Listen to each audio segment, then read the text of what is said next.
South Africa's Defence Minister Nosiviwe Mapisa-Nqakula says Winnie Madikizela-Mandela fought for the people of the country until her death.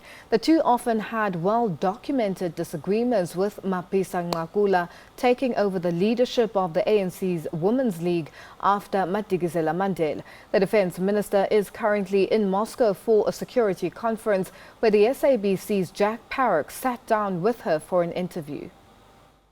Firstly, I'd like to ask you about Winnie Mandela and your thoughts on her passing. I must say that it's a sad day for South Africa, but sad as it is, it's time for us to celebrate her life. She was an amazing woman. What did you, as a politician, learn from her and from her example? Actually, I don't want, I prefer that when people talk about Winnie, Mama Winnie, they should talk about indeed her contribution to the struggle of the people of South Africa. Yes, she was a woman. Yes, a gender activist. But actually, she was an activist and was a revolutionary, and whatever struggles she participated in had to do with overturning the racist regime. Winnie Mandela was perhaps seen with a slightly more of a propensity to violence than her husband during those struggles.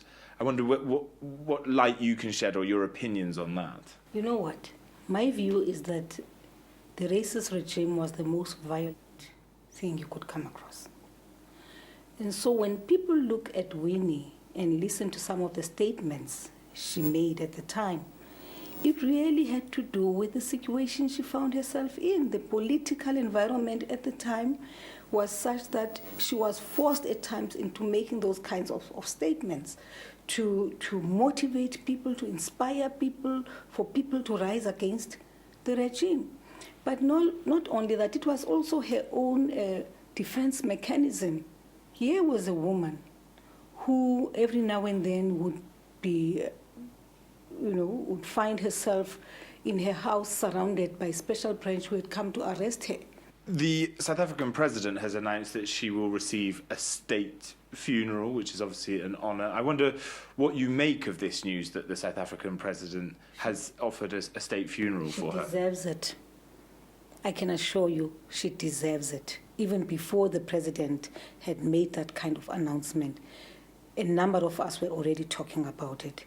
And being a Minister of Defence of the Republic of South Africa, and us going to be preparing to host that funeral, we were already talking with the Chief of the South African National Defence Force, and he was saying, well, Minister, we've lost Mama Winnie, what does it mean? And I was saying, well, you know what's going to happen. Chances are it will be an official funeral. I think that it is the best honor which the people of South Africa can give to Mama Winnie. Mama Winnie deserves our all. She deserves our everything. Yes, she had weaknesses, but let us remember the situation. Here was a young bride, married at 23, and this man left him for 27 years. And I think that leaving her with two beautiful girls, and she had to literally grow on her own, and I think that these are some of the things which we should always remember when we talk about Comrade Winnie. During your period in the takeover from Winnie Mandela to you of the ANC Women's League, there were a lot of complications, and perhaps you can describe some of those issues that eventually were resolved. To be honest, yes, they were resolved. To be honest, in the main, it had to do with remember, South Africa was going through a transition.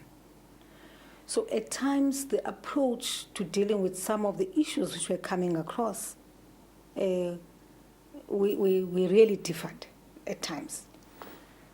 I'll make an example about one of the situations we found ourselves in, even before Comrade Winnie became the president of the Women's League.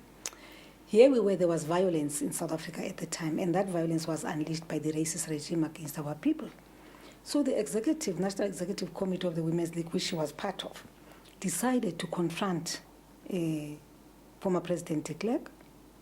So we went to Dines, to Cape Town, to meet the entire executive. I remember we were all dressed in black. And the plan was that we're going to deadlock.